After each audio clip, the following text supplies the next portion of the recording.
Manca pochissimo oramai per le comunali di Venezia, ci sono tanti candidati, ma soprattutto c'è anche parecchia confusione nei cittadini sul come si vota, il sistema elettorale. Allora con il collega qui cerchiamo di fare un po' di chiarezza, insomma, dal punto di vista proprio tecnico.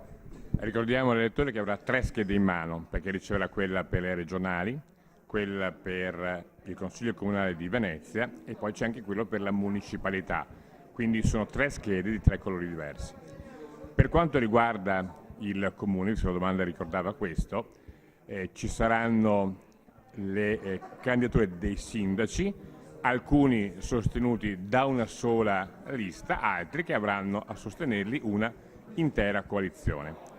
Potete votare apponendo la X soltanto sul nome e cognome del sindaco, oppure potete votare mettendo la croce su una lista che scegliete.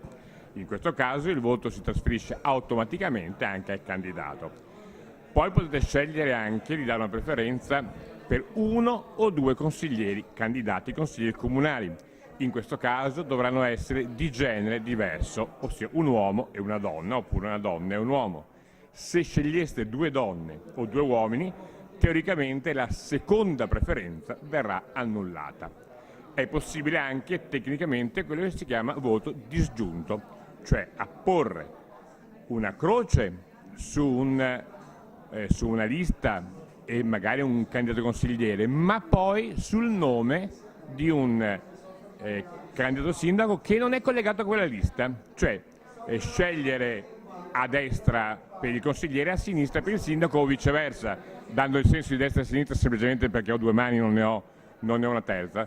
Quindi attenzione a dove mettete le crocette, non si possono scrivere parole diverse da quelle consentite, se scrivete dei nomi scriveteli chiaramente perché altrimenti bisogna vedere se la Commissione riconosce l'intenzione di voto qualora non riesca a decifrare il voto stesso, quindi poche cose molto chiare. Ripeto, per Venezia 3 schede, per l'elezione del Consiglio regionale e del Presidente della Regione Veneto, quella per l'elezione del Sindaco e il rinnovo del Consiglio Comunale e la terza, quella per eleggere il Presidente delle 6 municipalità e quelli che saranno i consiglieri delle municipalità.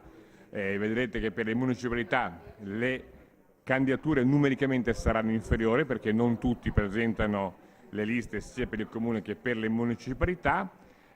Può sembrare complicato, ma alla fine con un minimo di attenzione non è poi così difficile. E ricordiamo infine che non ci si può fare il selfie in cabina elettorale. Non si può fare e una cosa ricordiamolo che può essere utile, si vota in base a una legge soltanto la domenica, non c'è più il lunedì.